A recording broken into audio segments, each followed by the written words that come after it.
Bonjour, ici Adi, votre coach e-commerce. Alors dans ce tuto, on va parler de développeur.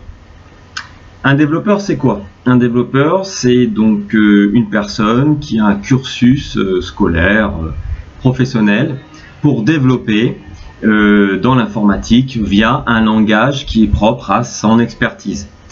Ça peut être du PHP, parce que c'est ce qui est plus connu. Sachez que la plupart des sites sont faits en HTML, ça c'est le premier langage universel, et puis ensuite on a le PHP, on a le .NET, on a Angular, etc. Bon, le PrestaShop est fait sous PHP, pour ceux que ça intéresserait. Donc un développeur, c'est une personne qui va vous fournir un service. Ce qui est important à comprendre, c'est qu'il y a plusieurs niveaux de développeurs. C'est comme tout, il y a le développeur qui démarre, on appelle ça un développeur junior. Ensuite, on a le développeur qui est déjà avec une certaine expérience, bagage de, on va dire, 5 années. Et puis, on a le développeur senior qui, lui, a dépassé les 15 années d'expérience. Alors, il faut comprendre une chose, c'est que un développeur, c'est suivant son niveau d'expérience qu'il va différer sur le taux horaire auquel il facture. Le freelance, bien entendu, puisque avant tout un développeur, en tout cas ce tuto va traiter des développeurs freelance comme moi, je voudrais tout simplement expliquer un petit peu comment est-ce qu'on fonctionne, parce que des fois c'est pas forcément clair pour tout le monde. Quand vous voulez faire réaliser une application, un site, un ERP, un logiciel, quel qu'il soit dans l'informatique, il faut comprendre une chose, c'est que qui que ce soit le développeur freelance ou l'agence web, va facturer du temps. On prend un cahier des charges, en général, que vous nous transmettez, on regarde votre besoin, on pose en face les besoins techniques, et en face, on va poser le temps pour chacun de ces besoins techniques, qui vont donner un total temps qui est de 120 heures, par exemple. Et puis ensuite, on peut appliquer un forfait journalier. Si par exemple ça dépasse beaucoup d'heures, au lieu de facturer à l'heure, on va facturer, on va faire un forfait, on va découper et on va appliquer un forfait. Alors, la différence entre un développeur et une agence web, c'est que le développeur, vous le voyez, je suis tout seul dans mon bureau, je travaille à mon compte et je me permets, j'ai la liberté de décider avec qui je veux travailler. Par contre, demain, je n'ai pas plus que demain, donc je ne pourrai pas faire plus que X projets par mois, par jour, ce qui donc va me limiter dans mes missions, dans mes projets. Raison pour laquelle parfois je dois refuser des projets, non pas parce que je ne veux pas les faire, mais parce que je n'ai plus ou je n'ai pas le temps de le faire.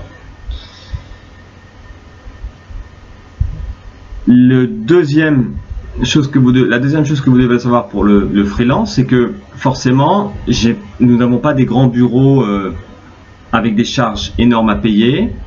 Donc nous avons des frais qui sont beaucoup plus bas qu'une web agency. Et ce qui va vous apporter au final pour vous un tarif beaucoup plus avantageux qu'une web agency. En général, on va de 2 à 3 fois moins cher qu'une web agency pour un travail prestation équivalente. Une web agency, c'est quoi? C'est une société, mais qui comporte des humains à l'intérieur, des ressources. J'ai travaillé pendant des années dans une web agency, donc j'étais une ressource de cette web agency. Donc cette web agency, par rapport à un freelance comme moi, il y a zéro différence, parce que c'est quand même un humain qui à l'intérieur de cette web agency va réaliser votre travail. Bon. Sauf que cette web agency, elle a des charges qui sont beaucoup plus importantes que les freelances, parce qu'elle a des bureaux, et puis elle a du matériel, elle a beaucoup de frais.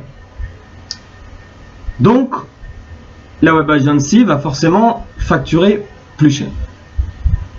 Maintenant, pour le développeur, je voudrais vous donner quelques conseils avant de choisir un développeur. Je suis présent sur la plateforme coder.com.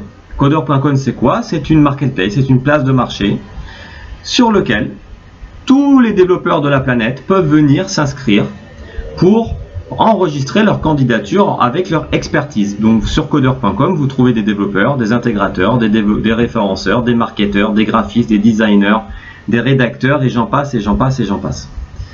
Et c'est génial pour vous, parce que ça vous permet de pouvoir trouver une ressource suivant votre budget, suivant votre projet, suivant votre lieu. Chacun après est libre d'avoir ses critères de recherche. Dans les développeurs, il y en a qui ont, comme je l'ai expliqué au début, un certain niveau. Donc il y a des gens qui sont à 15 € de l'heure, il y en a d'autres qui sont à 25 € de l'heure, il y en a d'autres qui sont à 60 € de l'heure. Et donc, parfois, pour pas dire souvent, ce que font les porteurs de projets comme vous, c'est que vous allez tout de suite au moins cher. Mais comme j'ai expliqué tout à l'heure, celui qui va au moins cher, c'est un peu comme quand on achète un produit chinois. On sait que ça ne va pas durer trop longtemps. Alors c'est bien d'acheter un produit chinois quand on sait qu'on a une utilisation qui est courte, qui est éphémère et qui ne nécessite pas de devoir investir dans un produit de qualité pour du long terme. Par contre, votre site internet à vous, je pense que vous avez quand même envie qu'il dure dans le long terme.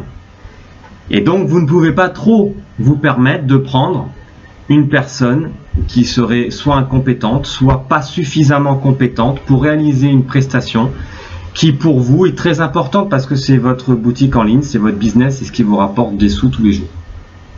Donc faites bien attention à toujours contrôler les références d'un développeur. Quand vous faites appel à un développeur, vous devez lui demander au minimum 2 références avec 2 emails et 2 numéros de téléphone pour prendre votre téléphone et appeler ce client pour dire voilà, je suis en contact avec Adi sur coder.com par exemple. J'aimerais lui confier un travail sur mon site PrestaShop, mais d'abord je voudrais savoir ce qu'il en a été avec vous. Et c'est très important de faire ça, parce que ça va vous éviter de jeter votre argent. Pourquoi? Parce que beaucoup ne le font pas. Et qu'est-ce qu'ils font?